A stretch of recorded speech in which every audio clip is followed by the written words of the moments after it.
Akash Institute, one of the top coaching centers in Sri Vijayapuram for NEET JEE competitive exams, then this place is a game changer. Here, faculty have taught thousands of NEET and JEE toppers. 36 plus years of legacy in producing top rankers. और हम यही expert coaching ले आए हैं आपके Shri Vijayapuram. Last year, their students cracked JEE, NEET and Olympiad top rank. If you are aiming for IIT, AIMS or top engineering or medical colleges, Akash Sri Vijayapuram is your launch pad. Admissions open for this year 25-26. For more details, contact us today. जय हिंद, मैं Yamin news Andaman 24/7 में आप सभी का स्वागत करता हूं। मैं जहां पर खड़ा हूं इस वक्त वो है 11 चरमा मेडिकल। ठीक उसके सामने का जो रास्ता है मेडिकल से होते हुए जो रास्ता सीपी घाट की तरफ जाता है, थोड़ी दूर अगर हम आगे आते हैं तो यहाँ पर देखिए सड़क के बीचों बीच जो है इतना सारा बालू डाल के रखा हुआ है। एंड अगर मैं आपको इसकी वजह बताऊं वो इसलिए क्योंकि आज यहाँ पर एक बहुत ही भीषण सड़क दुर्घटना हुई है एक बार फिर हमारे द्वीपों में। एंड इस बार जो है एक व्यक्ति जिसकी उम्र लगभग 34 बरस बताई जा रही है, उसकी जो है यहीं पर मृत्यु हो जाती है। जब भी हम सड़क दुर्घटना का रिपोर्टिंग करते हैं, यकीन मानिए हमें बहुत अफसोस होता है। अभी अभी जो कार मेरे पीछे से यहाँ पर ओवरटेक करके गई, आपने देखा, क्या आप इससे सही मानते हो? बताइए। अपने लेन को छोड़ के ये लाल रंग की कार जो है पूरी तरीके से इस ऑपोजिट वाले लेन में आती है, यहाँ से ओवरटेक करके तेज गति से आगे निकल जाती है। एंड आगे कुछ भी हो सकता था। जैसा मैं अक्सर रिपोर्टिंग में कहता हूं कि हमारे अंडमान निकोबार में ट्रैफिक सिस्टम उतना अच्छा नहीं है, उतना सिस्टमाइज नहीं है। सड़कों पर निकलते हैं तो हमें हर वक्त चौकन्ना रहना चाहिए, वरना कभी भी कुछ भी हो सकता है। हम सोच नहीं सकते हैं कि सामने अचानक कोई पशु आ जाएगा, कोई इंसान निकल के आ जाएगा, या बगल वाली गली से कोई गाड़ी सामने आ जाएगी।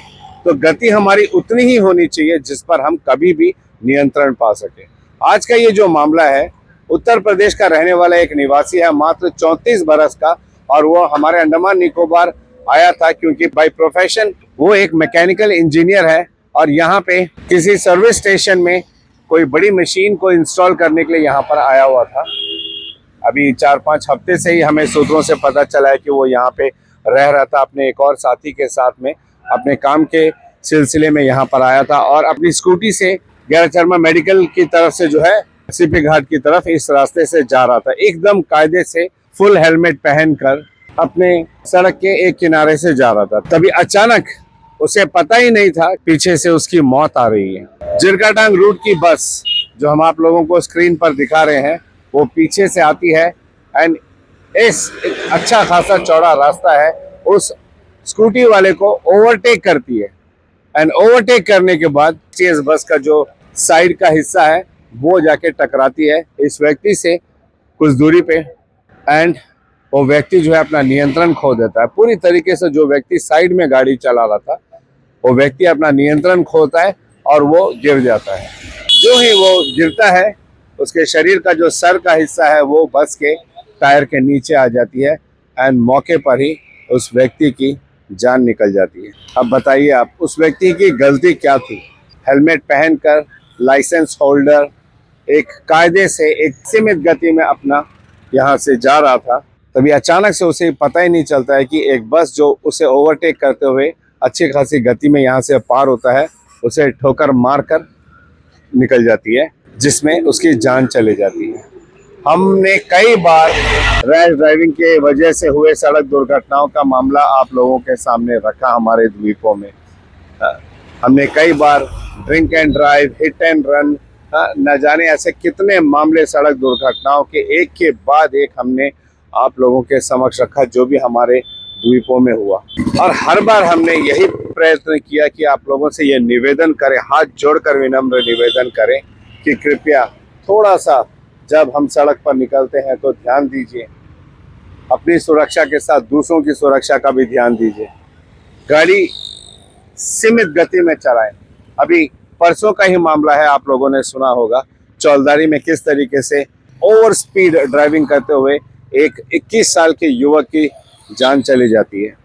और आज यहाँ पर एक व्यक्ति जिसकी कोई गलती भी नहीं थी, उसकी जान चली गई। हेलमेट भी पहना हुआ था, एक सीमित गति से अपनी चाल में यहाँ से जा रहा था, एंड पीछे से बस आकर उसे ठोकर मारती है एंड उसकी जान चली जाती है। अब इंसान और क्या कर सकता है? इस पर कैसे काबू पाया जा सकता है? इस पर काबू पाने का एक ही मूल मंत्र है, वो है खुद को जागरूक करना। कहते हैं ना, it's better late to be than mister late. 5 minute अब हम देरी से पहुंच जाएं, लेकिन जल्दबाजी, लापरवाही ये हमेशा घातक ही सिद्ध हुई है। ये हमेशा नुकसान ही देती है। आप ज्यादा से ज्यादा 2, 5, 10 मिनट लेट होंगे, मगर आपकी जान तो सुरक्षित रहेगी, किसी और की जान तो सुरक्षित रहेगी। कई बार जान बच जाती है, माल का नुकसान हो जाता है, किसी की कार, किसी की स्कूटी, किसी के घर का आंगन, किसी का गेट। आपको याद होगा चौलधारी में कैसे रैश ड्राइविंग करते हुए एक कार वाले ने दुकान के अंदर ही अपनी कार घुसा दी थी। उसमें उस दुकान वाले का क्या कसूर था जो रोड के किनारे पर अपनी दुकान चला रहा था, मिठाई की दुकान चला रहा था, उसका पूरा दुकान तहस नहस हो गया। तो कभी जान का नुकसान, कभी माल का नुकसान, खुद के गाड़ी का नुकसान, खुद के जान का नुकसान, खुद के शरीर का नुकसान। कई बार इंसान बच जाता है मगर अपंग हो जाता है आजीवन। इन सारे चीजों से अगर हमने बचना है तो डेफिनेटली हमारी सड़कें अच्छी होनी चाहिए, हमारा ट्रैफिक सिस्टम अच्छा होना चाहिए, हमारे ट्रैफिक विभाग में जो पुलिसकर्मी हैं वे सही तरीके से अपनी ड्यूटी उन्हें करनी चाहिए। लेकिन उन सब से बढ़कर जो है वो है सेल्फ अवेयरनेस।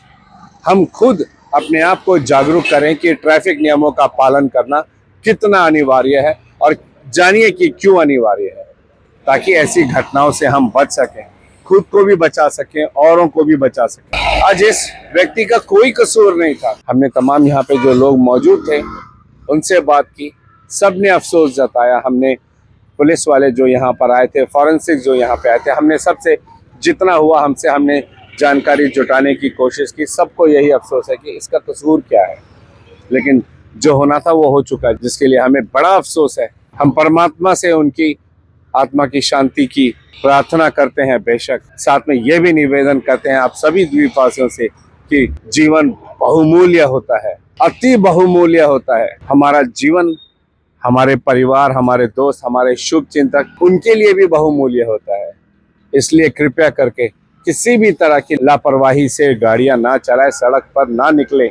हमारी प्रशासन, हमारा ट्रैफिक विभाग, हमारा परिवहन मंत्रालय हमेशा हमें जागरूक करने का प्रयास करता है कि ट्रैफिक नियमों का पालन करें, पेपर वर्क्स को अप टू डेट रखें, नशे की हालत में गाड़ी के पास भी ना जाएं, मानसिक स्थिति खराब है तो गाड़ियां ना चलाएं। लेकिन होता क्या है, एक के बाद एक हम देखते हैं rash driving, negligence driving, drink and driving, over speeding, ऐसे कितने मामले आ रहे हैं। इसमें जो कसूरवार है वो तो कसूरवार है, लेकिन जो बेकसूर है वो भी इसकी चपेट में आ जाता है। हम PS पहाड़गांव गए थे पुलिस स्टेशन, हमने वहां से जानकारी जुटाने का प्रयास किया और हमें पता चला है कि तिरूर रूट वाला जो बस है उसके जो ड्राइवर है उसके ऊपर 2 सेक्शंस लगे हैं।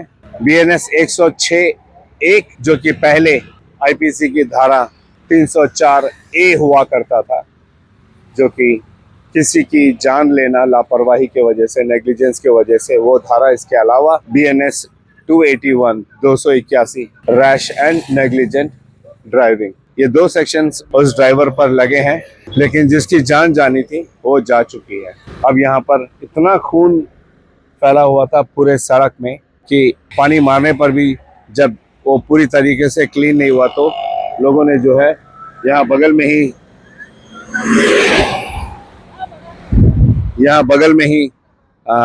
रेत की ढेरियां लगी होती है, जो रेत बिक्री होती है, वहां से उन्होंने रेत लिया एंड यहाँ पे लाके जो है जो खून यहाँ पे सड़क पे पड़ी हुई थी उसको ढांक कर रख दिया गया।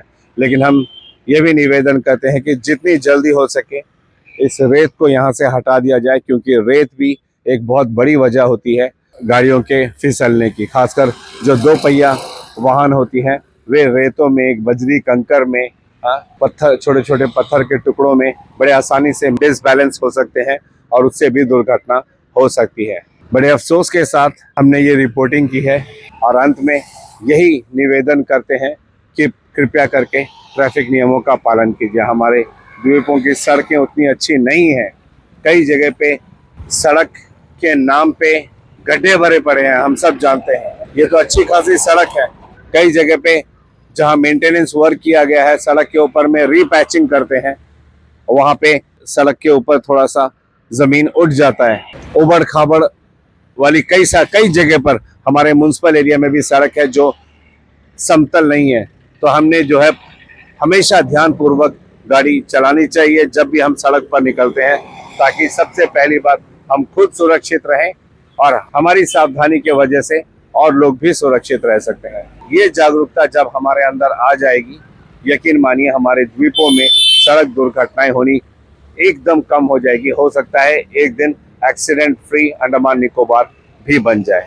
इसी उम्मीद के साथ और कैमरा पर्सन दीपिका सोनी के साथ मैं यामीन, न्यूज़ अंडमान 24/7। जय हिंद।